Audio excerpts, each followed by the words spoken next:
သာသနာနှစ်2568ခုနှစ်ကောဇာတက္ကရီ1386ခုနှစ်နောင်တကူလဇန်9ရက်တောက်ကြနေ့4ရက်4လ2025နေပြည်တော်ဒက္ခိဏသီရိမြို့နယ်ရွှေစီရီတောရကျောင်းတိုက်အတွင်းနေ့စဉ်ညတိုင်းတရားဟောတရားပြတရားအားထုတ်ကြတဲ့ယောဂီသူတော်စင်အပေါင်းတို့အားဒီနေ့ကုကျော်စွာဝင်းတို့မတ်နီနီတန်းတို့ရဲ့အလူမင်္ဂလာပွဲမှာဟောမယ်ဆိုပြီးတော့ဘုံဘုံကြပြားလေးတွေရေးဆက်ထားတဲ့ကြပြားလေးတွေဒါလေးတွေလူရင်းလေးတွေပေါ့ဒါလေးတွေကိုဟောပြပါမယ်အလူတရားပေါ့ဘာတရားအလူတရားပါဗျာအလူတရားသူကရှင်ပြုအလူဒါလေးပါဒါလေးကိုရှင်ပြုကြရှင်ပြုတယ်ဆိုတာကတချို့အရာအချမ်းအယံတွေကများတာရှင်ပြုတယ်ဆိုတာသုံးပြုတယ်သူကကိသစ္စာရဏံကာတာယစ္စာရဏံတရဏဒါနံတိသုံးပြုတယ်ကိသစ္စာရဏံဆံချတာအတ္တိဣပဒမေကာယေကိတာလောမနာဂဒါနာတသောအဲ့ဒါသူကသံမေမူကြီးခြေတဲ့လည်းပြန်သွားအကြီးအသာအကျော်အယူယူရွန်းချင်းစီညု့အဲ့ဒါနှလုံးသည်အမိပြင်ဆိုဥမဥဒိစာတိစာသောအုံနောက်တိจิตလိပြီးချွေးသွေးစီကဲမျက်ရည်စီကြည်တာတွေးနာအစစ်ချင်းငယ်30နဲ့ကုထာတာရှိတာလေးကိုအတုပတရားရဲ့အတုပမတင်တယ်ဘောခေါင်းကသပင်လေးအားဒီတိုင်းလူတွေကသပင်လေးကိုအလှပြင်ကြအနီတွေဆိုးလိုက်အကြောင်းတွေဆိုးလိုက်အကြားတွေဆိုးလိုက်အလဲဝဲတွေခွဲလိုက်ဒီဝဲတွေခွဲလိုက်ရှောက်လုံးအဲ့သပင်လေးကိုထမင်းခွဲတဲ့ကြတော့ထမင်းပကံကြီးကပေါက်ပြတာမို့လားတင့်တယ်လို့လားမတင့်တယ်မတင့်တယ်တဲ့ခါကျအဲ့လိုပေါက်ပြတာဒါကြောင့်တော့ကိသစ္စာရဏံကိုကိုကြီးလေးကိုစံချရမယ်ဆိုအဲ့ဒါလေးတွေပြောပြကိသစ္စာရဏံကာတာယစ္စာရဏံသင်္ကန်းဝတ်ပြရသူကဝတ်ကြောင့်ဝတ်ကြားတွေကိုအကုန်ချွတ်ချလိုက်ပြီးတော့ကာတာယစ္စာရဏံဆိုတော့သူကသင်္ကန်းဝတ်ပြလိုက်တာနော်တရဏဒါနံတိဆိုတော့တရဏဂုံပြီးတာအဲ့တရဏဂုံဆောက်ပြီးလိုက်တာ ਨੇ ကိုရင်ဖြစ်သွားတာတရဏဂုံဆောက်ပြီးလိုက်တာ ਨੇ သူကဥမာဖုန်းကြီးဆိုလို့ရှိရင်တိမ်နဲ့ဝင်ပြီးကမွာဖတ်လိုက်တာ ਨੇ သူက220ခုနှစ်တွေ့သောသိက္ခာပုဒ်ကြီးထင်းကြီးသားဖြစ်သွားတယ်ကိုရင်လေးကလည်းတရဏဂုံဆောက်ပြီးလိုက်တာ ਨੇ သူကလိန်10ပါးဓာန်10ပါးအစရှိသည့်အပြင်အဲ့ဒါအကုန်လုံးထိမ့်သိမ့်ပြီးသားဖြစ်သွားတာပေါ့နော်အဲ့ဒါရှင်ပြုတယ်ဆိုတာအဲ့ဒါဒါပေမဲ့ကိုကတော့ခက်ကမီးနေတဲ့အခါကျတော့မျိုးစုံ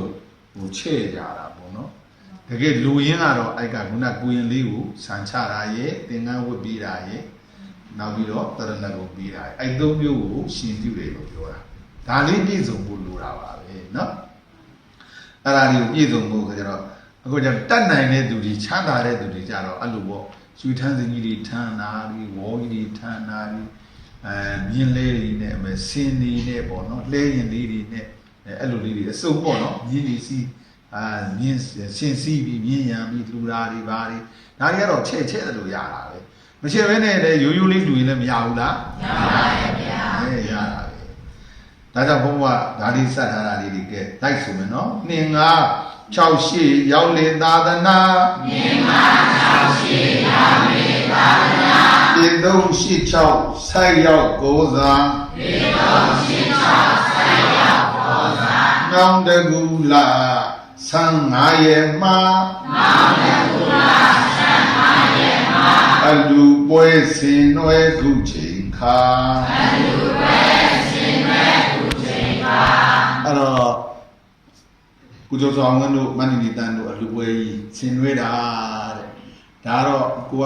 ပုပ္ပမုံစပရစီရနာသုံးနံတရားယံပြီးတော့မှလူတန်းလိုက်တာဒါအခြေဒီအကြောင်းအမျိုးကြောင့်လောကရန်ဆိုတော့ဒါတွေကတွေ့မှာပါပဲတွေ့ကြုံရမှာပဲတွေ့ကြုံတဲ့ထဲမှာပဲရအောင်လူလိုက်တော့လေရောက်မသွားဘူးလားရောက်သွားပါတယ်ဗျာဒီကဲလိုက်ဆိုမယ်နှစ်ဖက်မိဘရှိသည်များမကြံပါနှစ်ဖက်မိဘရှိသည်များမကြံပါဤစုမူထာဥဖြာနေယာဤစုမူထာဥဖြာနေယာဥကြီးဥလေးဘာတွေဆုံးစွာဥကြီးဥလေးဘာတွေဆုံးစွာဘာရဝနှိမ့်ချလူပြီးတာဘာရဝနှိမ့်ချလူပြီးတာအမျိုးတွေခေါ်လိုက်ကြတဲ့ကွာသူကဥကြီးဥလေးတွေကိုအမှုထားလိုက်တာကိုကဂါရဝတရားစီထားပြီးတော့အလူပိဿာထဲမှာဆိုရင်အ မျိုးတွေကိုထိတ်ဆုံးကထားတာထားဘူးလားငါတွေငါကျူမျောကိုမပါသာသနာကျူမျောကိုလူရာပရပုဒ္ဒါသာလယရဏယဟန်စင်မြန်းလူရာဥမြင့်သိမ်းအားရည်စုလေးကဒေါခင်ရှိန်အားအမှုထားလူရာဥထွင်းရွှေနှင့်ဒေါခင်တန်တူစွာမိဘများအမှုထားလူရာဥစိန်သောင်းနှင့်ဒေါခင်ဆင်တူစွာဥစိန်ပေါ်လေသူလေမကြံပါဥထီမောင်နှင့်ဒေါကြီးအေးနှဖျားဥထီလွင်နှင့်ဒေါခင်စံဝင်ပါဥထီနိုင်အားအမှုထားလေးက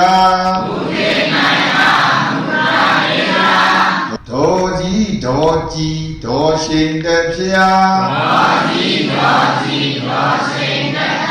ဒေါခင်လေးနှင့်ဒေါထေတံပါ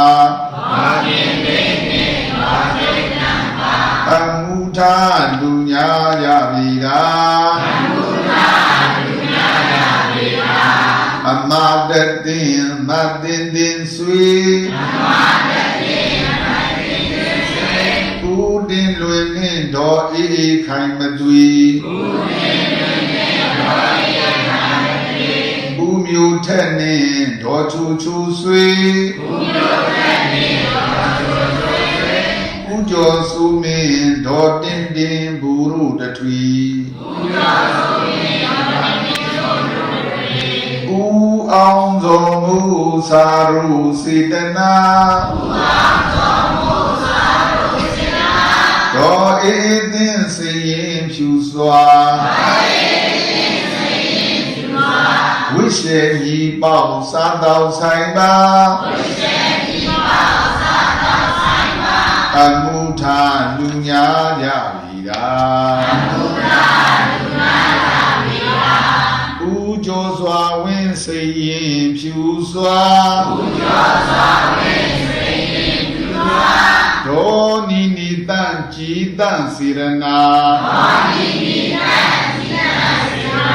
ရွှေထွန်းမြတ်နှင့်ရွှေဘဟိုနှဖျားကွန်ဒီရောင်ကြီးလူဗီရာမောင်မင်းဘုံခန့်သာတန်ယတနာချစ်စွာမကြီးသမီးယရနာဣန္ဒရေရှင်သန်သင်ပြန်ဆုံးစွာယုံဒီတိလူဤစေတနာကာရဝတရားရှိထားလေကကွန်းတွင်ကွန်းသည်ရောင်ကြီးလူရာတန်တရာဝကင်းလွတ်စီယာယတ္တရားနာကြအတိချာမိဘဆုံးခိုက်လူတိုင်းပေရာညီနှင့်ဘိုးဘွားဆုံးညာချိန်မှာကုသိုလ်အကြောင်းပြုပေါင်းစုစေတနာမြတ်တရားနံညာပွင့်အောင်နာတရားတဘာဝရှိကြအသေးချာ ရှိပါတော်လေအတိလွယ်နေတာရှိပါတော်လေအတိလွယ်နေတာအမှန်အရှိဉာဏ်သိသူသာအမှန်အရှိဉာဏ်သိသူသာလွတ်တရားသိညာနိုင်ပြီသာလွတ်တရားသိညာနိုင်ပြီသာမြတ်စွာဘုရားတရားဒေသနာမြတ်စွာဘုရားတရားဒေသနာပရိသတ်၄ပါးလွင်ညာနိုင်တာပရိသတ်၄ပါးလွင်ညာနိုင်တာစေကျေသောမနောတိသောသူမှာစေကျေသောမနောတိသောသူမှာဉာဏ်မြင်ပေါက်လွတ်မြောက်နိုင်ပြီတာဉာဏ်မြင်ပေါက်လွတ်မြောက်နိုင်ပြီတာအဲ့မှဒီတရားတဘာဝတိကြအသေးချားတဲ့တရားတဘာဝတွေကရှိပြီးသားအခုတည်းတရားနာတဲ့လူတွေကနိဗ္ဗာန်ရောက်ခြင်းနဲ့နိဗ္ဗာန်ရောက်ခြင်းနဲ့ဆိုနိဗ္ဗာန်ကြီးအရှိတရားဒါနဲ့အရှိတရားကအတိတရားမဖြစ်လို့ဒါနိဗ္ဗာန်ဆိုတာဒါနိဗ္ဗာန်ပေါ့ဒါဥပမာပြောရမယ်ဆိုရင်ကောင်ကနိဗ္ဗာန်ပေါ့ဒီနိဗ္ဗာန်ဆိုတဲ့တရားကြီးကရှိတယ်သူကဒီဟာကိလေသာမရှိဘူးဖြစ်တာဒီကောင်ကကိလေသာကဖြစ်တာဒီကောင်ကသဘာဝယုံနံခေါ်တယ်ဒါကသဘာဝယုံနံဒီကောင်အာယုံနံယုတ်ခေါ်တယ်ဒါကအတိညာပေါ့ဒါလေးကိုတည်တည်ချာချာငါတို့တို့ရတရားနာတယ်ဆိုတာမရှိတဲ့တရားတွေရှိအောင်နာတာမဟုတ်ရှိပြီးသားတရားတွေကိုမသိတဲ့တရားတွေသိအောင်နာတာဒါလေးလေရှိပြီးသားတရားတွေကိုသိအောင်နာတာဒါကြောင့်လို့တရားသဘာဝရှိကြသေးချာဆိုတော့တရားသဘာဝအားဖြင့်ရှိနေတာဗာတရားတွေရှိနေတယ်လေဆိုတရားသဘာဝယုံနာခန္ဓာကြီးဒါကြီးရတယ်ခုခင်ဗျားတို့ကျတော့တရားဟောတရားနာနေတာဒီယုံနာခန္ဓာကြီးကသဘာဝခန္ဓာဒါသဘာဝတရားဗာတရားသဘာဝတရားပါဗျာဒါကြီးကသဘာဝတရားပဲတဲ့ဒါသဘာဝတရားဒီသဘာဝတရားကြီးကခုခင်ဗျားတို့ကျတော့ဒီမှာတရားနာနေတယ်တရားဟောနေတဲ့ပုဂ္ဂိုလ်တွေရဲ့ခန္ဓာကိုယ်ကြီးတွေကဆံပြားချီပွားနိုင်အောင်ဒီကိုယ်လုံးတစ်ကောင်လုံးသူကဖြည့်ပြည့်ဖောက်ပြန်ပြောင်းလဲပြည့်စည်နေတာသဘာဝတရားကြီးကလက်ဖြောက်တစ်ချက်အတွင်းမှာရုပ်ဂရီပေါင်း9000ကျော်နံဂရီပေါင်း3သိန်းကျော်ရုပ်တစ်ချက်ကိုနံ18ချက်ဖြည့်ပြည့်ဖောက်ပြန်ပြောင်းလဲပြည့်စည်နေတာဘာတစ်ခုမှဆွဲယူစရာမရှိဘူးဒီခန္ဓာကြီးထဲမှာဒုက္ခန္ဓာကြီးထဲမှာဆွဲစရာရှိသလားမရှိပါဘူးမရှိသဘာဝခန္ဓာကြီးထဲမှာဆွဲစရာမရှိဘူးဆွဲစရာဘူးကမြူမြမရှိဘူးတဲ့တို့ဘာလို့လဲဖြစ်ပြီးပြည့်ပြီးမှသိရတယ်ဥပမာလေးပြောပါလို့ကဲဘုန်းတော်ကမျက်စိဖွင့်လိုက်တယ်မျက်စိဖွင့်လိုက်တဲ့အခါကျတော့မြင်တယ်မြင်သိတဲ့လေးမဖြစ်ဘူးလားဖြစ်ပါရဲ့ဗျာဖြစ်ပြီးတာနဲ့ပြည့်မသွားဘူးလားပြည့်သွားပါရဲ့ဗျာဖြစ်ပြီးတာနဲ့ဖတ်ဆိုပြည့်သွားတာမရှိတော့တာဟိုကပြန်တွေးလိုက်တာဟုတ်တယ်မို့လားအခုခင်ဗျားတို့ပြင်မနာမှာအလူကြီးလူလာတာပဲလူလာတာတွေကဲလူပြီးသွားပြီအခုကရှိသေးအလူဟာတွေရှိသေးလို့လားရှိပါပါဗျာအာယုံထဲမှာကြံတာဘယ်ထဲမှာကြံတာအာယုံထဲမှာကြံတာပါဗျာလူခဲ့တာကယုံနံလူခဲ့တာကသဘာဝယုံနံလူခဲ့တာကသဘာဝယုံအခုပြန်တွေးလိုက်တော့အာယုံနံယုံပြန်တွေးလိုက်တော့အာယုံနံယုံနံထဲကယုံတွေဖြစ်သွားဟိုတကယ်အလူကြီးနွားယုံနံဟောခုကြတော့နံယုံဖြစ်သွားပြီနံထဲကယုံပြီလူပြီးသားကြီးကိုပြန်ပြီးတော့အတိတ်ကိုပြန်တွေးပြီးတော့မှအာယုံပြုမှအာယုံထဲမှာအာယုံအပြင်ပေါ်လာတာအဲ့အာယုံဒီအာယုန်တွေကခင်ဗျားတို့ကျတော့ဒုက္ခပြီးတယ်။တန်မြာလှဲ့တယ်ဆိုတော့ဒီအာယုန်တွေပဲ။အာယုန်လိုက်သားဒုက္ခများရှိလျာတန်မြာအာယုန်ပြက်ကင်းဒုက္ခရှင်သံကိနေဘုဒ္ဓအာယုန်မူတိမကန့်ကြီးလွတ်ဤတန်မြာဆိုဒီအာယုန်တွေနောက်လိုက်ရင်ဒုက္ခရောက်။ဆင်းရဲဒုက္ခရောက်မှာပဲ။ဟုတ်တယ်မို့လား။ဥပမာဆိုကြပါစို့ကမွေးထားတာခုကနိတိတန်တို့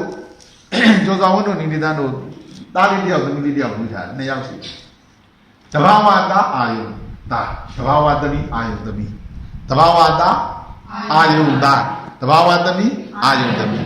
အခန္ဓာကိုယ်လည်းအဲ့လိုပဲတဘာဝခန္ဓာအာယုန်ခန္ဓာအဲ့လိုဆိုလို့ရှိရင်အပေပို့တာဒီခန္ဓာကမပို့ဒီတဘာဝခန္ဓာကြီးကအပေမပို့သိရင်သိဉာဏ်ကုန်ထားခဲ့ရဟုတ်တယ်မို့လားသိရင်ဒီအာယုန်ခန္ဓာကအာယုန်နာယုတ်ခန္ဓာကသူကသူ့အရှိထင်အရှိထားအရှိလို့ယူရင်တန်တရားရည်ကြောမျောကျင်တိုင်းမျောပါအခုမှငရင်လှုပ်လို့ပြိုပိပြီးသေးကုန်တဲ့လူတွေက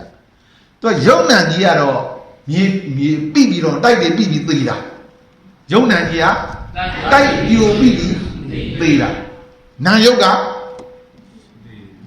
နာယုတ်ကမသေးဘူးစွဲပြီးသိနေတာလေနာနဲ့ကယုတ်တွေ तू မစွဲဘူးလားစွဲပါနဲ့အဲ့ဒါစွဲတာနာနဲ့ကယုတ်တွေစွဲတဲ့ခါကျတော့မှအဲ့ဒါနဲ့ तू က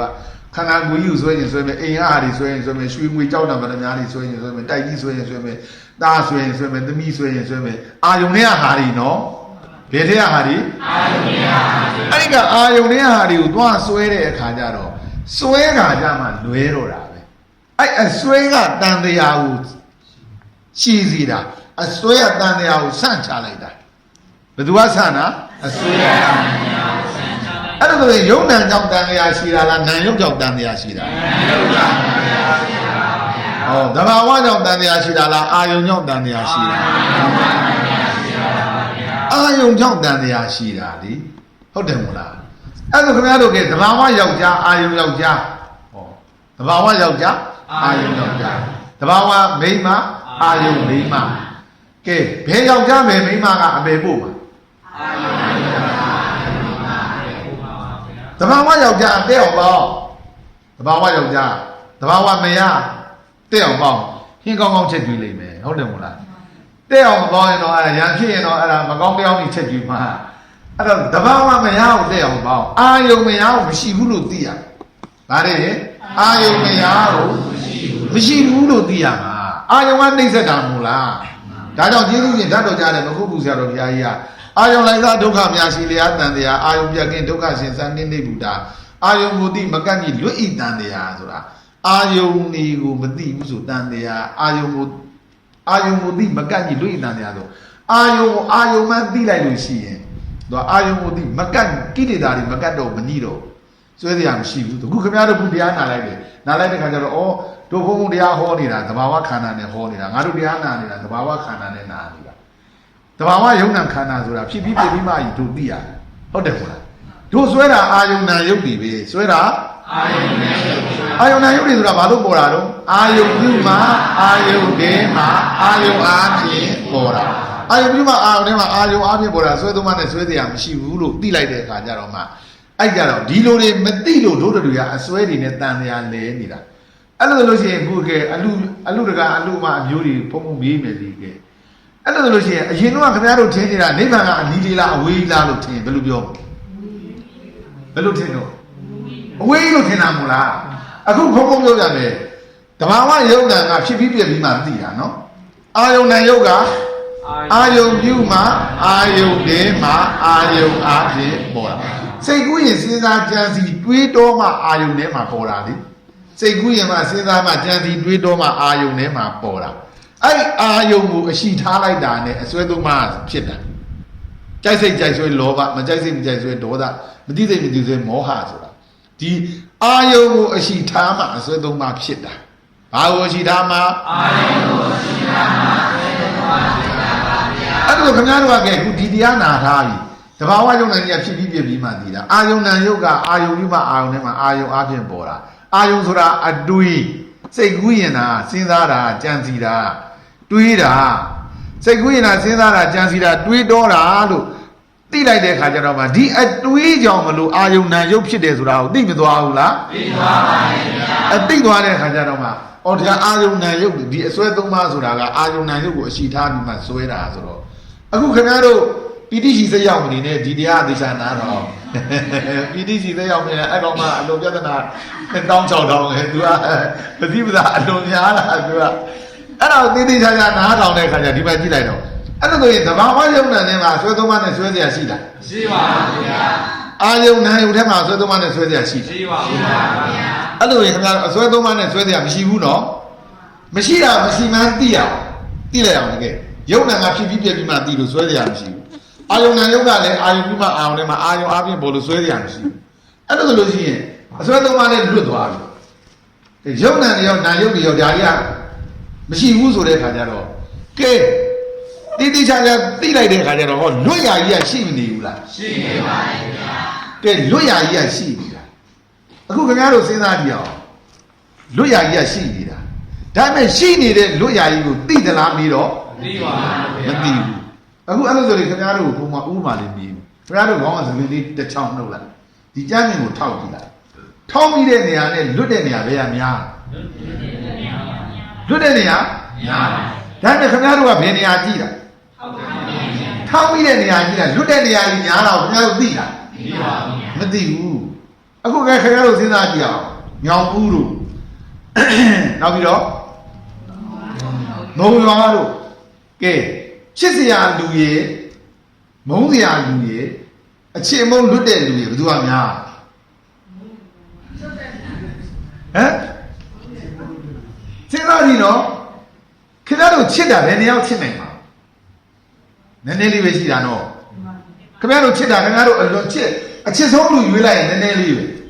အမုန်းဆုံးလူရွေးလိုက်ရင်လည်းဒါနဲ့အချစ်အမုန်းလွတ်တဲ့သူတွေကအများကြီးဒါနဲ့သိသလားသိပါဘူးအဲ့ဒါမသိတာအဝိဇ္ဇာလို့ပြောတာဟုတ်တယ်မလား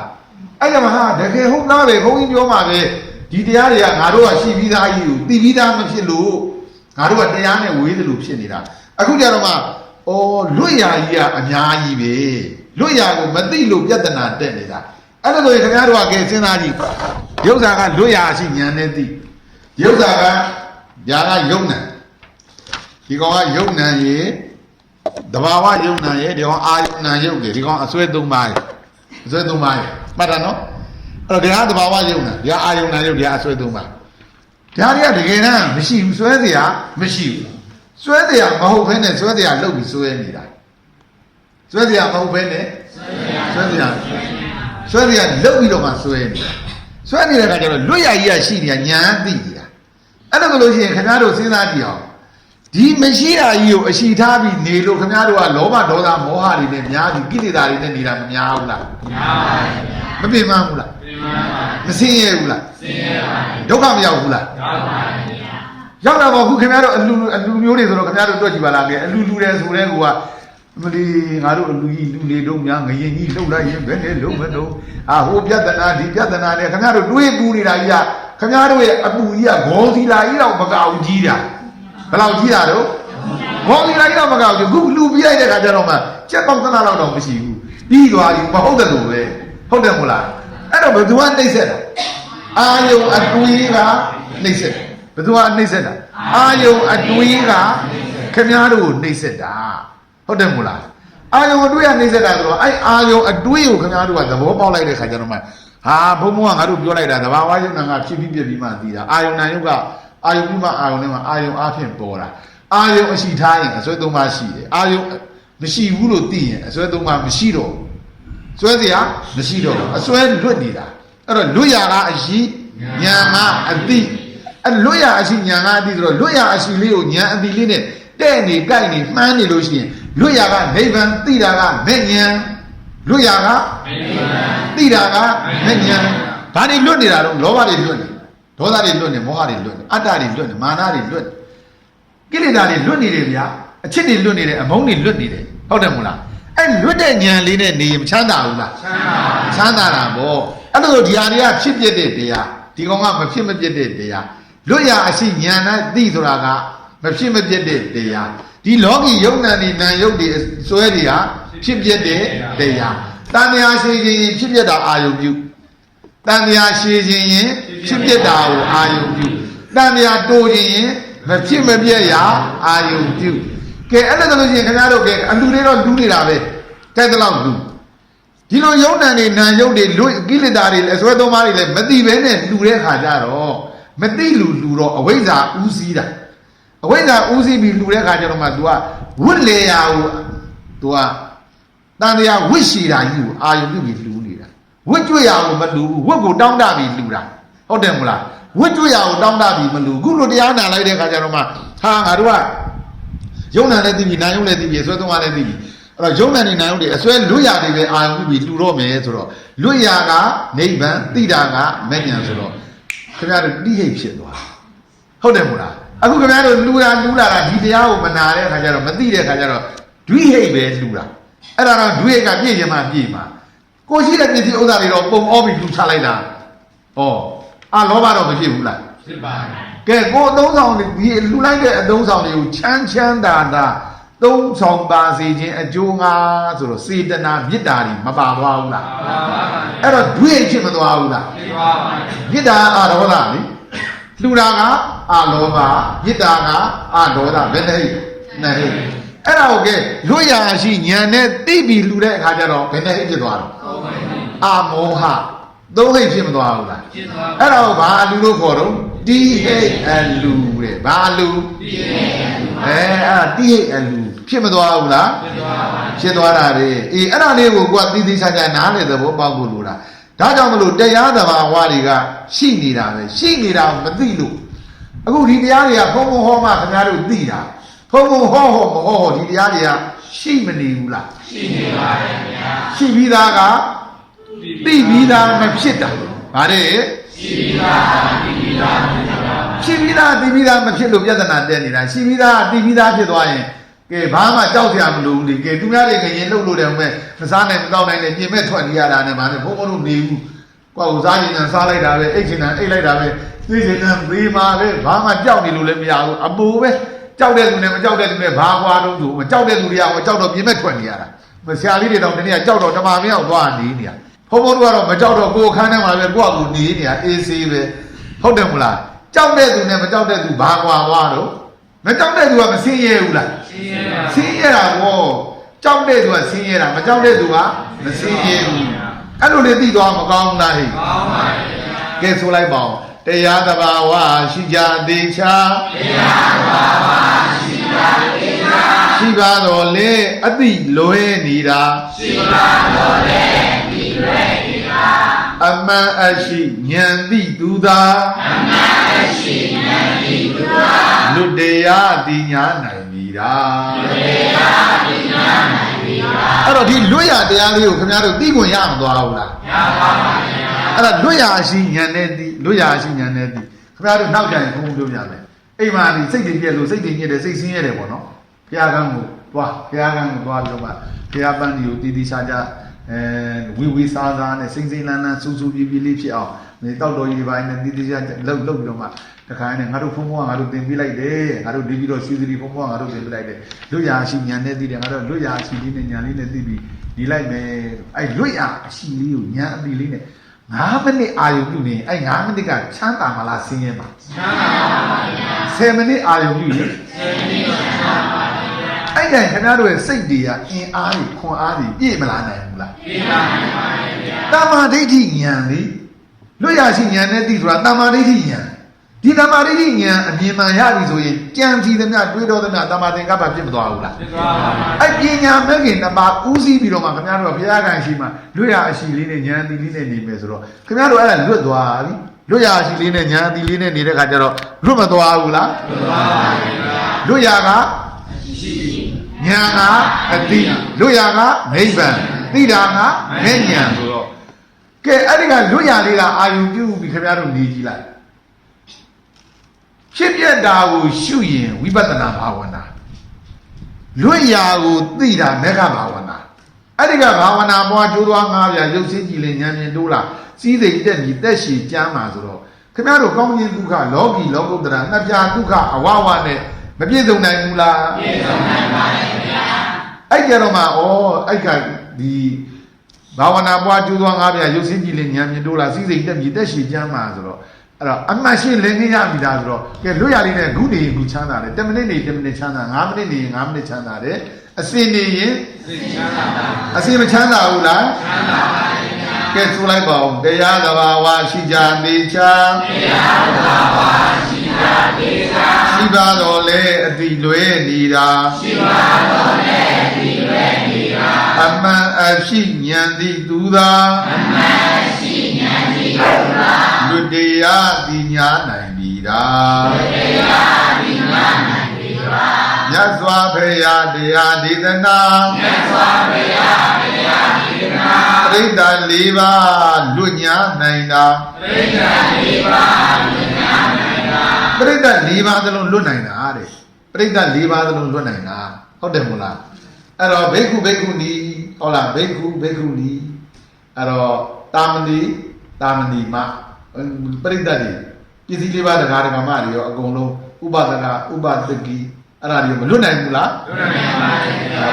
အဲ့ဒါတွေကပရိသတ်၄ပါးသလုံးကိုလွတ်နိုင်တာဒီတရားတွေကစင်ကြယ်မနောတည်သောသူပါတယ်အဲ့ကြတော့က ကဲလွတ်ရရှိဉာဏ်နဲ့သိဆိုတော့ဒီကိလေသာတွေအစွဲတွေလာအောင်မလားယုံနာနေနာရုပ်တွေလာအောင်မလားမလာဘူးဆိုတဲ့ကွာခင်ဗျားတို့လွတ်မနေဘူးလားလွတ်နေပါဘူးတေခါနီးညာကြီးလွတ်ရရှိဉာဏ်လေးနဲ့ရသိပြီးအာယုံပြုတ်သွားရင်မလွတ်ဘူးလားလွတ်ပါဘူးလွတ်တာပဲဟုတ်တယ်မို့လားဒါကြောင့်မလို့ဒီကောင်ကကံလဲအလွန်ကောင်းတဲ့ကံပဲဉာဏ်လဲကောင်းကံလဲကောင်းတယ်ဆိုတာဒီတရားတွေပဲဟုတ်တယ်မို့လားအခုညမရှိတာတွေအရှိလုပ်နေတဲ့ခါကျတော့မှဓာကြီးတွေကိုအရှိထားပြီးတော့မှဓာကြီးတွေကိုဟာသင်္ခါရတွေနဲ့မှတ်မယ်ဆိုခင်ဗျားတို့စဉ်းစားကြည့်သင်္ခါရတွေနဲ့မှတ်မယ်ဆိုရင်တပ်ပြေသင်္ခါရအိဋ္ဌာပဲသင်္ခါရနဲ့မှကာယသင်္ခါရနဲ့ရှုမလားဝစီသင်္ခါရနဲ့ရှုမလားမနောသင်္ခါရနဲ့ရှုမလားရှုရင်ဖြစ်မှာဖြစ်ရင်အိဋ္ဌာရောက်ဒုက္ခရောက်မှာပဲတန်မြာရှိမှာပဲတန်မြာတကယ်လွတ်ပါမလားလွတ်ပါဘူးဗျာမလွတ်ဘူးဗျာအဲ့ရတဲ့ခါကျတော့မှသင်္ခါရအမှုမပြုတော့ဘူးဆိုတော့မပြောမှကြငြိမ်းအေးနေတဲ့လွတ်ရအရှိလေးနဲ့ညာအတီလေးနဲ့တဲ့ပြီးနေုံကလွဲလို့ဘာမှလုပ်เสียမလိုတော့ဘူးဆိုတော့ရှင်းမသွားဘူးလားရှင်းသွားတယ်အဲ့တော့ကဲအခုကျော်တော်ဝင်းတို့နေသားတို့ကသူတို့ရှိတဲ့ပစ္စည်းဥစ္စာတွေကိုတခါနဲ့သာသနာကြီးကိုအကျိုးများတိုးပွားပါစေခြင်းအကျိုးဟာဆိုတဲ့လှူခြင်းတယ်သူ့ရဲ့အမျိုးတွေကိုလည်းအကျိုးများတိုးပွားပါစေခြင်းအကျိုးဟာဆိုသူလှူခြင်းတယ်ရက်ကိုတဲ့အလူတွေလည်းကျွေးခြင်းတယ်မွေးခြင်းတယ်သူတို့ရှိတာတွေကိုပေးခြင်းတာလှူခြင်းတာတန်းခြင်းတာဆိုတော့သူကလိုခြင်းတာကလောဘလှူခြင်းတာကအလောဘဆိုတော့တဟိရမသွားဘူးလားရသွားပါပြီကဲချမ်းချမ်းသာပြီးပြီးတော့လှူတာလားချမ်းချမ်းသာတာသုံးဆောင်စေခြင်းလို့လှူတာလားချမ်းချမ်းသာသုံးဆောင်စေခြင်းလို့လှူတာပါဗျာမြစ်တာရောမပါဘူးလားပါပါတယ်အဲ့တော့အာမောဟဆိုနေရမသွားဘူးလားရသွားပါပြီအဲ့လိုယုံနာနေနာရုပ်တွေအစွဲသုံးပါးတွေကတကယ်တမ်းကမရှိဘူးအာယုံပြုမှအာယုံထဲမှာအာယုံအပြင်ပေါ်လာတဲ့ဒါတွေကမနောသင်္ခါရတွေပဲဆိုတာကိုသိပြီးတော့မှလွတ်ရအရှိလေးကိုဉာဏ်လေးနဲ့သိပြီးထူလိုက်တော့ဟောတိဟိတ်အလူဖြစ်မသွားဘူးလားဖြစ်ပါပါတယ်တိဟိတ်လူဖြစ်တော့ကဲတိဟိတ်အလူဆိုတာအပြတ်ဆုံးပဲနိဗ္ဗာန်တိအောင်အကျိုးမပေးနိုင်ဘူးလားပေးနိုင်ပါဗျာကဲအဲ့တော့နိဗ္ဗာန်တိအောင်အကျိုးပေးနိုင်တယ်ဆိုတော့ကဲဆိုလိုက်ပါဦးလောဘဒေါသမောဟသုံးပြားလောဘဒေါသမောဟသုံးပြားအကုသိုလ်ဟိတ်မှတ်စိတ်သုံးပြားအကုသိုလ်ဟိတ်မှတ်စိတ်သုံးပြားအာလောဘအာရှင်သာမေတ္တာအာလောဘအာရှင်သာမေတ္တာဉာဏ်မြင်တဲ့လူကွဲ့တိဟိတ်ပါဉာဏ်မြင်တဲ့လူကွဲ့တိဟိတ်ပါလောဘဒေါသမောဟသုံးပြားလောဘဒေါသမောဟသုံးပြားအကုသိုလ်ဟိတ်မှတ်စိတ်သူငါအကုသိုလ်ဟိတ်မှတ်စိတ်သူငါအာလောဘအာရှင်သာမေတ္တာအာလောဘအာရှင်သာမေတ္တာဉာဏ်မြင်တဲ့လူကွဲ့တိဟိတ်ပါဉာဏ်မြင်တဲ့လူကွဲ့တိဟိတ်ပါအဲ့ဉာဏ်အမြင်လွတ်ရအရှိဉာဏ်လေးနဲ့သိဆိုရဉာဏ်အမြင်လေးထည့်ပြီးထူလိုက်တော့အဲ့အလူကရိုးရိုးတာမန်အလူလားတိဟိတ်အလူလားတိဟိတ်ပါဗျာနိဗ္ဗာန်တိအောင်အကျိုးပေးနိုင်တယ်ဘယ်တိအောင်အကျိုးပေးနိုင်လဲနိဗ္ဗာန်တိအောင်အကျိုးပေးနိုင်ပါဗျာဘာကိုအာယုံပြုလို့လွတ်ရလို့အာယုံပြုပြီးလူလို့ဟုတ်တယ်မလားအဲ့လိုဘယ်နဲ့တခါနဲ့အလူကြီးလူတယ်ငါတို့ရွာဘက်တော့လူတာပဲလူလုံးဆိုအလူကြီးတော့လူတာပဲလူပြီးတော့မှဟဲ့ငါ6ဦးကြီးများဟိုကမသွားမလားစိတ်တွေကဟိုရောက်ဒီရောက်နေဆိုရင်တော့အဲ့ဒါဘယ်လိုဘူးတိဟိတ်မဖြစ်တော့ဘူးဗောဟုတ်တယ်မို့လားအခုကလူပြီးဆိုပြက်သားသားနဲ့အဲ့လိုဆွန့်လွတ်တွေ့တော့မကောင်းလားဟဲ့ကောင်းပါရဲ့ကဲနောက်ပြီးတော့လေသူကတပ္ပုရိသဒါနတဲ့သူတော်ကောင်းအလူဆိုတာ၅မျိုးရှိတယ်တတ္တယဒါနံဒီတိတက္ကခဒါနံဒီကာလိနဒါနံဒီတိအနုဂိတစိတ်တော်ဒါနံဒီတိအတ္တနိစ္စပရိစ္ဆအနုပိစ္ဆဒါနံဒီတိအလူလူလို့ရှိရင်သူတော်ကောင်းအလူ၅မျိုးရှိတယ်တတ္တယဒါနံဒီတိတတ္တာယဘုရားတန်ခါယရဏသုံးပါးကံကံ၏အကြောင်းတရားတို့ကိုယုံကြည်လေးစားစေတနာတန်ဖိုးထားပြီးစေတနာဒရာတရားနဲ့ကြည်ကြည်လင်းလင်းရွှင်ရွှင်ပြပြဝမ်းပြောက်ဝမ်းသာဝမ်းပန်းတသာလှူဒါန်းမယ်တဲ့လူမယ်ဆိုရင်မျက်နှာအိုကြီးမျက်နှာကြီးရှစ်ခေါက်ချိုးပြီးအင်းသိုးပုံသေးတွေနဲ့မလူနဲ့ဟုတ်တယ်မလားခင်ဗျားတို့ပတ်စံချမ်းသာတဲ့တထေးသမီးရုပ်ဆိုးကြီးတွေမြင်ဘူးလားမှန်ပါဗျာပတ်စံတော့ချမ်းသာတယ်နော်သူ့ကြည့်ရုပ်ကြီးကဆိုးလိုက်တာဘာလို့တော့ဆိုတော့လူတော့အဲ့ဒါမျက်နှာအိုကြီးနဲ့မျက်နှာကြီးရှစ်ခေါက်ချိုးပြီးလူခဲလို့ဟုတ်တယ်မလားလူတော့လူတာပဲမျက်နှာကြီးရှစ်ခေါက်ချိုးပြီးမြင်အုံမေဘာတဲ့အင်းသိုးပုံသေးတွေနဲ့လူတဲ့ခါကျတော့မှလူတဲ့အတွက်ချမ်းသာတဲ့တထေးသမီးတော်ဖြစ်တယ်။တရားတရားနေတဲ့အခါကျတော့မျက်နှာကြီးကိုပြီးမျက်စောင်းမျက်မှောင်ကြီးကုတ်ပြီးတော့မှမလူချင်းနဲ့လူတယ်ဆိုတော့လူတဲ့အတွက်ပစ္စည်းဥစ္စာဟောတယ် ဒါပေမဲ့ရုပ်ရည်မလားပါဘူးဟုတ်တယ်မို့လားအဲ့ဒါတစ်ချက်နံပါတ်2တော့တက္ကိစ္ဆံဒါနံဒီတိတဲ့တက္ကိစ္ဆံရိုးရိုးသေးသေးဒါနံအလူကိုဒီပေးလူရတယ်ရိုးသေးချင်း3မျိုးနဲ့လူရမယ်အလူကံပုဂ္ဂိုလ်ရိုးသေးရမယ်သီလသမာဓိပညာနဲ့ပြည့်စုံတဲ့ပုဂ္ဂိုလ်လူရမှာငါနဲ့အမျိုးတော်လို့လူရမှာမဟုတ်ဘူးတို့ဘုန်းကြီးဟိုလို့လူရမှာမဟုတ်ဘူးတကယ်တမ်းကျတော့သာသနာကိုလူရမှာဘာကိုလူရမှာသာသနာကိုလူရမှာပါဗျာသီလသမာဓိပညာကိုလူရမှာဘာကိုလူရမှာသီလသမာဓိပညာကိုလူရမှာပါဗျာပရိယပฏิပတ်ပฏิဝေဒသာသနာကိုလူရမှာဘာကိုလူရမှာပရိယပฏิပတ်ပฏิဝေဒသာသနာကိုလူရမှာပါဗျာအဲ့ဒါကိုကဲကိုကနေပြီးတော့စေတနာဒရာထားပြီးတော့မှလူရမ်းတယ်ဆိုတော့တက္ကိစ္စဒါအဝံတတ္တရာဒါနမြောက်မသွားဘူးလားမှန်ပါပါဗျာနောက်ပြီးတော့လေသူကဟော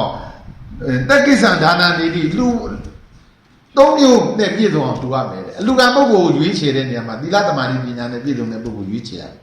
လူတန်းတဲ့နေရာမှာကိုလူမဲ့ထဲမှာအတတ်နိုင်ဆုံးနေရာအကောင်းဆုံးဖြစ်အောင်အကောင်းဆုံးကိုလူမှာအညံသားလူမလားအကောင်းစားလူမလားအကောင်းစားကိုလူမှာအဲ့ကလူတန်းတဲ့နေရာမှာ2000တော်ဟာရပအလုံးကိုရောက်အောင်ကတ်ပြီးတော့မှလူရမယ်အဲ့ဒါဆိုလို့ရှိရင်ယူသေးချင်း3မျိုးနဲ့လူရင်အဲ့အလူဟာမြတ်တယ်တဲ့ဗျာဟုတ်တယ်မို့လားယူသေးချင်းဆိုတာတက္ကိစ္စဒါနတဲ့ဖြစ်လျာဘဝမှာတက္ကိစ္စဒါနပါခဲ့လို့ရှိရင်ဩဇာညောင်းတယ်တဲ့ဖြစ်လျာဘဝမှာမိမကတက္ကိစ္စဒါနပါခဲ့ရင်အဲ့မိမဩဇာညောင်းတယ်ယောက်ျားရေဆိုရေပါပြီးသားပဲရေခတ်လာတာဘေဘင်းကြီးမရေတော့မလားဆိုတော့ဟိုကဟိုယောက်ျားရေလို့ခေါ်တာဟိုကရေပါကတ်လာဩဇာညောင်းတာဘာပါဒါနပါခဲ့လို့တက္ကိစ္စဒါနပါခဲ့လို့ပါဗျာတက္ကိစ္စဒါနမပါဘူးမယိုးမသေးမလူတန်းခဲ့မယ်ဆိုလို့ရှိရင်ခင်ဗျားတို့ကဖြစ်လျာဘွားမှာယောက်ျားတောက်တဲ့မိန်းမမဖြစ်ရတတ်ဘူးလားဖြစ်ရပါတယ်ယောက်ျားဖြစ်တော့လေမိန်းမကသိုးလို့ကြောက်ရတာလားတက္ကိစ္စဒါနမပါခဲ့လို့ကြောက်ရတာတက္ကိစ္စဒါနမပါခဲ့လို့အဲ့ဒါကြောက်ရတာသူကယောက်ျားကြောက်ရမိန်းမကြောက်ရဆိုတက္ကိစ္စဒါနစကားမပြောဘူးလားပြောတာပေါ့ဗျာနောက်ပြီးတော့ကာလီနာဒါနတွေဒီကာလီနာဒါနတွေလျော်ကန်သိမြတ်တဲ့အခါကာလကိုကြည့်ပြီးလူရမယ်အခုကဲဟုတ်လားသားလေးကအချိန်တန်းအရွယ်ရောက်ပြီမှာရှင်ပြုဖို့အချိန်တန်းအရွယ်ရောက်ပြီဆိုတော့လှူလိုက်တာဟုတ်တော့မေကြီးတွေဘာကြီးတွေလည်းစုံလို့လှူမယ်ဟောပြီးသေးတယ်လည်းဆရာလေးဘလို့ရနေပြီဆိုတော့အဲ့ဒါလှူလိုက်တာဟုတ်တယ်မို့လားအဲ့တော့အဲ့ဒီလို तू ကအချိန်ခါကာလကိုကြည့်ပြီးတော့မှလှူဒန်းနေတဲ့အဲ့လိုအချိန်ခါကာလကိုကြည့်ပြီးလှူဒန်းရင်ကာလဒါနဥပမာဝါစုခေတ်ဆိုဝါစုသင်္ကန်းလှူမယ်ကတိန်ခေတ်ဆိုကတိန်သင်္ကန်းလှူမယ်အခုငရင်တွေပြုတ်ပြလို့ပြိုးတယ်ဆိုရင်ပြိုတာတွေပြက်တာတွေမြင်ဖို့လူမယ်ပေါ့အဲ့ဒါဆိုဘာကာလဒါနမဖြစ်ဘူးလားဖြစ်ပါတယ်ဖြစ်တာပေါ့ဆောင်းတွင်းရောက်ရင်အမယ်လီအနှွေးတွေလေးလူမယ်ဆောင်းတွင်းရောက်ရင်ဟုတ်တယ်မို့လားနှွေရောက်ရင်အေးတဲ့သင်္ကန်းလေးလူမယ်ဟုတ်တယ်မို့လားဟိုနှွေရောက်ပါပြီဆိုမှတခါရင်လည်းဟိုပူချစ်နေတဲ့သင်္ကန်းကြီးလူရင်တော့ခင်ဗျားတို့ကာလဒါနလောင်းမြန်ပဲအဲ့ဒါဟုတ်တယ်မို့လားကာလဒါနဆိုတာအရေးမကြီးဘူးလားကြီးပါပါအရေးကြီးတယ်ကာလိနာဒါနတိကာလိနာလျော်ကန်သိမြတ်တဲ့အခါကာလကိုလူရမယ်အဲ့လိုလူတွေဘာဖြစ်တုံးလဲကိုတောင်သူပေါ့စပားတွေစိုက်တာလဲတွေစိုက်တာဟာငါစပားကင်းတွေပါကြားတွေအဲ့ဒီပြီကွာမိုးကလည်းခေါင်းလိုက်တာမိုးရွာရင်ကောင်းမှာပဲဆိုမိုးတွေရွာချကာလဒါနပါခဲ့ကာလဒါနမပါခဲ့ဟာငါလည်းကင်းရတော့ပါကြားတွေအဲ့ဒီပြောလေးနေဘူးလေးအဲ့တဲ့ပြောလေးနေဘူးလေးရေတောက်ချင်းရေချလို့မရဘူးကာလဒါနမပါခဲ့ရင်ဟုတ်တယ်မို့လားကာလဒါနပါခဲ့တဲ့သူကမလေးငါရေစားလိုက်တာကွာဆိုတော့အမေရေစားတော့ရေရအစင်သိမဖြစ်ဘူးလားဖြစ်ပါဘူးအဲ့ဒါလေးကိုတီးချာနားလေသဘောပေါက်ဖို့လိုတယ်အဲ့ဒါကြောင့်ကာလိနာဒါနံဒီတီအနုကိတစိတ်တော်ဒါနံဒီလူလို့ရှိရင် तू က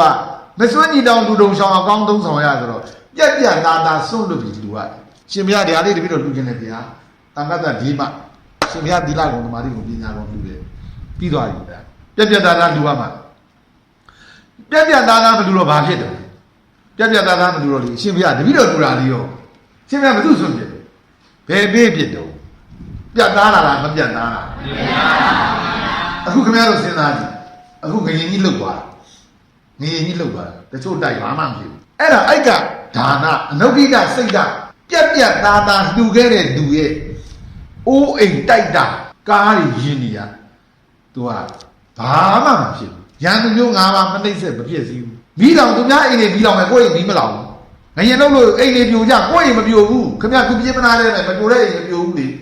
ပြိုတဲ့အိမ်တွေမများဘူးလားများပါဘူးဗျာဘာဒါနမပါခဲ့လို့ ဒါလာနာမဟုတ်ဘူးအနုခိတစိတ်ဒါနာတဲ့ဘာဒါနာအနုခိတစိတ်ဒါနာ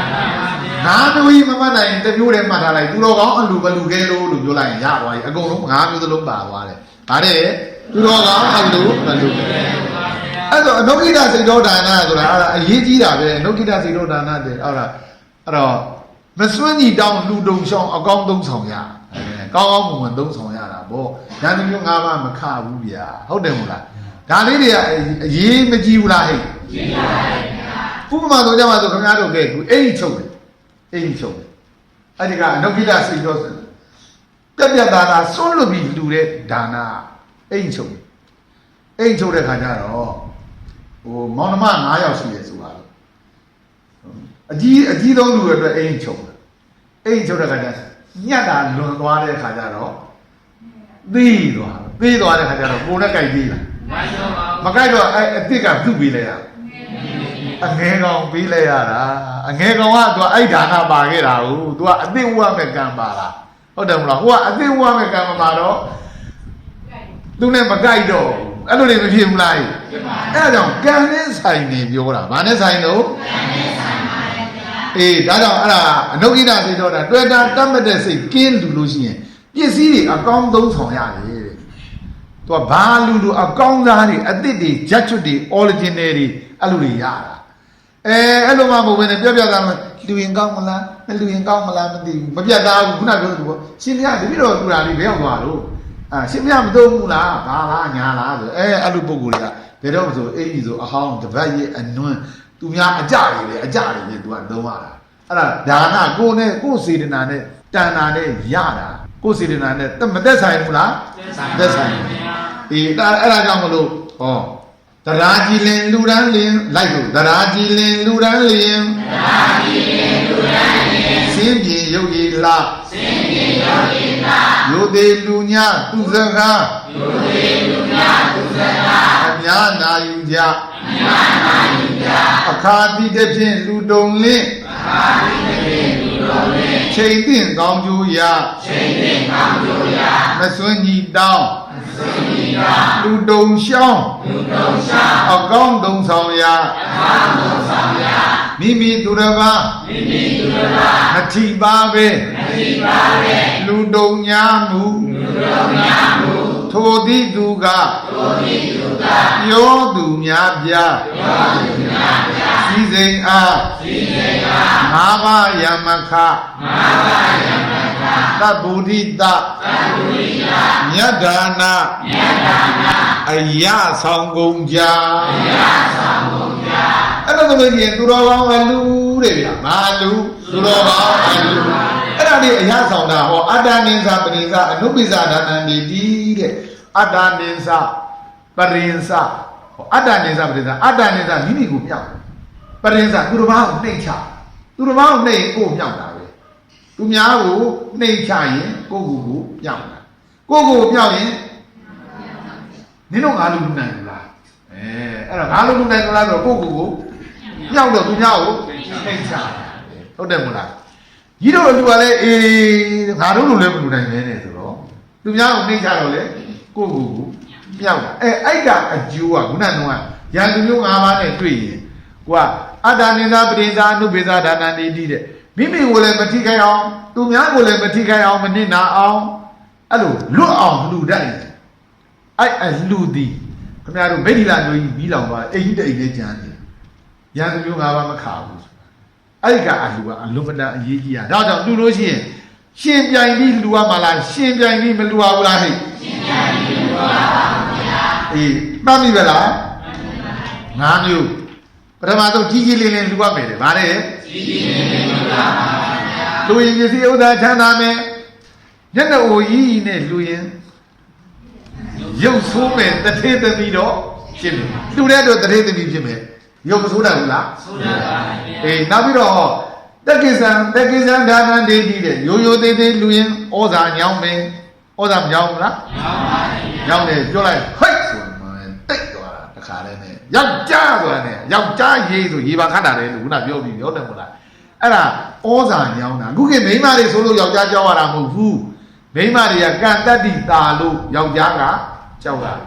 ယောက်ျားဆိုလို့မိန်းမကြောက်ရတာလားယောက်ျားကကံတာလို့မိန်းမက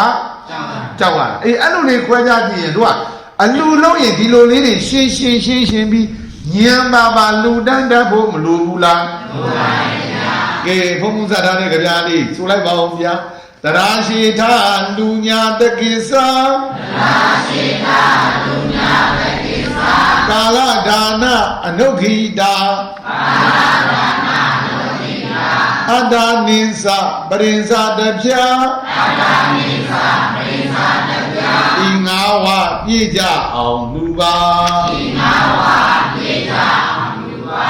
အဲ့ဒီလိုလေးလူတန်းတရဲ့အကျိုးမများဘူးလားများပါရဲ့ဗျာအဲ့ဒီနေ့ကလူသွားရင်အကျိုးများပြီ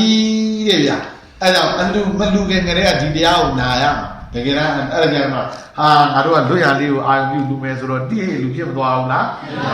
သူတော်ကောင်းလူငါးချက်နဲ့ပြည့်စုံအောင်လူမယ်ဟုတ်လားသရာကြည်လင်လူရန်လင်စင်းပြေရုပ်ရည်လာယူသည်လူညာသူစကားအများနာယူကြအခါတိတပြင်းလူလုံးနဲ့ချိန်နဲ့ကောင်းကျိုးရမစွန့်ကြည်တောင်းလူတုံရှောင်းအကောင်းတုံဆောင်ရာမိမိသူတစ်ပါးမထီကားပဲလူတုံများမှုထိုသည်သူကပြောသူများငါးပါးယမခာတပုရိသမြတ်ဒါနအရဆောင်ကြဆိုတဲ့အတိုင်းဟာခင်ဗျသူတော်ကောင်းအလူငါးခုနဲ့လည်းပြည့်စုံသွားလူတန်းတတ်သွားမယ်ဆိုရင်မကောင်းဘူးလားမှန်ပါရဲ့ဗျာအဲ့တော့ကိုကျော်သွားဝင်းတို့အမလီမန္တိနီတန်းတို့မိသားစုလူတဲ့အလူဟာမလေးတိဟိတ်လေအလူဖြစ်သူတော်ကောင်းအလူလည်းဖြစ်တော့မကောင်းဘူးလားမှန်ပါရဲ့ဗျာကောင်းတာဗောဗျာတန်တဲ့သူတွေကဘုန်းကြီးတရားနာရဖို့ထိုက်မတန်ဘူးထိုက်တန်တဲ့သူတွေဒီမှာရောက်နေတာခင်ဗျားတို့က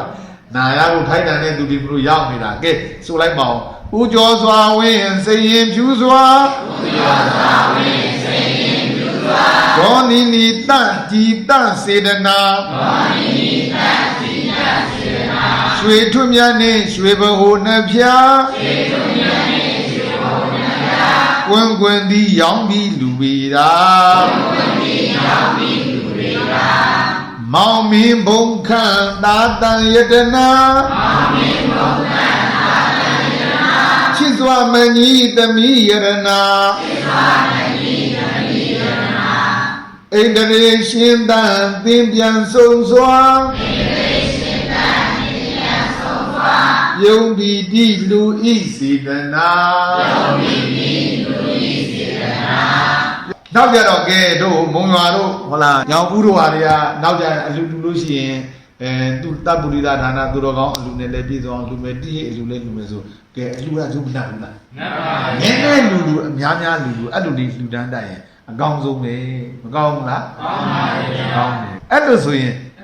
အလူတိုက်ရင်မမြတ်ဘူးလားမြတ်ပါရဲ့ဗျာအလူတက်မှအကျိုးကြီးတာလေအခုလူတွေကလူတွေကဗမာတွေကလူတော့လူနေတာပဲဒါပေမဲ့လူတတ်တာတွေကမများဘူးလားများပါရဲ့ဗျာများတယ်ဒါကြောင့်မလို့အလူတက်ရနီလန်းမှန်အလူတက်ကနိဗ္ဗာန်ရတယ်ဟုတ်တယ်မို့လားအဲ့တော့တိဟိတ်အလူမြတ်အောင်လူဟုတ်တယ်မို့လားသူတော်ကောင်းအလူမြတ်အောင်လူဆိုရင်အလူရဲ့အကျိုးကျေးဇူးတွေမရှိဘူးလားရှိပါရဲ့ဗျာရှိတယ်အဲ့ဒါလေးတွေကိုတည်တည်ချာချာကိုကဟာလားနားလေသဘောပေါက်ရင်မကောင်းဘူးလားကောင်းပါရဲ့ဗျာဟာကောင်းတာပေါ့ဗျာဒါကြောင့်မလို့ဟုတ်လားကိုကျော်တော်ဝင်းတို့မန္တိတေတန်တို့ရဲ့ဟုတ်လားရှင်ပြုအလူမင်္ဂလာတရားဒေသနာဒီမှာပြီးပါပြီဗျာဒါကြောင့်ဒီတရားဒေသနာနာကြရတော့အကျိုးအကြောင်းယခုဘဝယခုအခါယခုသာသနာ၌မဲ့ရောက်ဘိုးဝင်နိဗ္ဗာန်မြင်နိုင်ကြပါစေကုန်တည်း